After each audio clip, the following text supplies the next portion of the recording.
குள்ளங்கார், மைசூர் மல்லி, குடவாழை, காட்டு யானம், காட்டு பொன்னி, மஞ்சள் பொன்னி, வெள்ளைக்கார், கருப்பு சீரக சம்பா, கட்டிச்சம்பா, குருவிக்கார், வரப்பு கொடஞ்சாங், குருவ களஞ்சியம், காளாநமக், பொம்மி, கம்மஞ்சம்பா, திருப்பதி சாரம், அனந்தனூர் சன்னம், பிசினி, வெள்ளக்குருவிக்கார், விஷ்ணுபோகம், ஒளிக்கருப்பு சம்பா, காட்டுச்சம்பா, கருங்குருவ, தேங்காய் பூச்சம்பா, காட்டு குத்தாலம், சேலஞ்சம்பா, புழுதி சம்பா, பாசுமதி, பால் குடவாழ, வாசன சீரக சம்பா, கொசுவ குத்தாலம், இழுப்பு பூச்சம்பா, துளசிவாச சீரக சம்பா, சின்ன பொன்னி, வெள்ள பொன்னி, சிகப்பு கவுனி, கொட்டாரச்சம்பா, சீரகச்சம்பா, கைவரச்சம்பா, கந்தசாலா, பனங்காட்டு குடவால, சன்னச்சம்பா, இரவப்பாண்டி, செம்பிலிச்சம்பா, நவரா, கருத்தக்கார், கிச்சலிச்சம்பா, கைவரச்சம்பா, சேலச்சன்னா, தூயமல்லி, வாழைப்பூச்சம்பா, ஆட்காடு கிச்சலி, தங்கச்சம்பா, நீலச்சம்பா, மணல்வாரி, கட்டச்சம்பா, கருடஞ்சம்பா, குந்தாவி, சிகப்பு குருவிக்கார், ஆத்தூர் கிச்சலி, கூம்பால, வல்லரகம், கவுனி, பூவஞ்சம்பா, கருப்பு கவுனி, மாப்பிள்ளச்சம்பா, மடுமுழுங்கி, ஒட்டடம், முற்றினச்சன்னம், சண்டிகார், வாடன் சம்பா, சம்பா மோசனம், கண்டவாரி சம்பா, வெள்ளமிளகு சம்பா, நீலஞ்சம்பா, காடக்கழுத்தான், ஜவ்வாது மலனல்,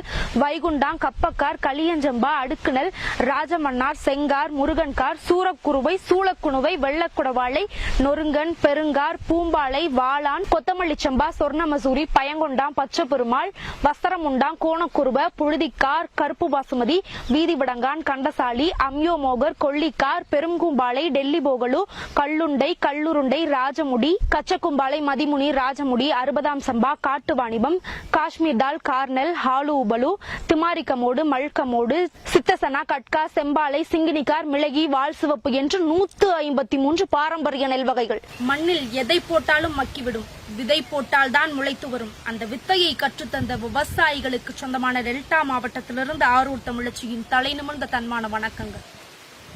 ஓய்வூதியம் இல்ல, வைப்பு நிதி இல்ல, மாத சம்பளம் இல்ல, முன்னுரிமை இல்ல, தான் உழைப்புக்கு மரியாதை இல்ல, தான் உசுருக்கு மதிப்பே இல்ல, இருந்தும் உழைக்கிறான் பாத்தீங்களா, அவன் தான் விவசாயி. தன்னுடைய உழைப்பு திருடப்படுகிறதுன்னு தெரிஞ்சும் இன்னும் உழைக்கக்கூடிய 2 உயிர்கள் இந்த மண்ணுல இருக்குன்னா அது தேனியும் விவசாயமா மட்டும்தான் இருக்க முடியும். இதுக்கெல்லாம் காரணம் என்ன? கணினியில வேலை பார்க்கறவன மரியாதையாவும், காட்டுல வேலை பார்க்கறவன கேவலமாவும் நடத்துற இந்த சமுதாயத்திற்கு தெரியல. எந்த ஒரு நெட்வொர்க்காலையும், எந்த ஒரு இன்டர்நெட்டாலையும் அரிசியை டவுன்லோட் பண்ணி தர முடியாதுன்னு, படிச்சா வேலை கிடைக்கும்னு சொல்லித்தர சமுதாயம் விதைச்சாதான் சோறு கிடைக்கும்னு இனி சொல்லி தரணும். அப்பதான் விவசாயி வாழக்கூடிய நிலை இந்த தமிழகத்துல வர முடியும். ஒருவேளை உப்பு தண்ணில விவசாயம் செய்ய முடியும்னு ஒரு வாய்ப்பு இருந்திருந்தா தான் கண்ணீர்லயும் விவசாயம் செஞ்சிருப்பான் விவசாயி. நம்ம நாட்டுல எல்லாருமே விவசாயியா இருந்திருப்போம். எப்போ அப்படின்னா, விதைச்சா பணம் முளைக்கும்னு ஒரு வாய்ப்பு இருந்திருந்தா நம்ம எல்லாருமே நிச்சயம் விவசாயிகளா இருந்திருப்போம்.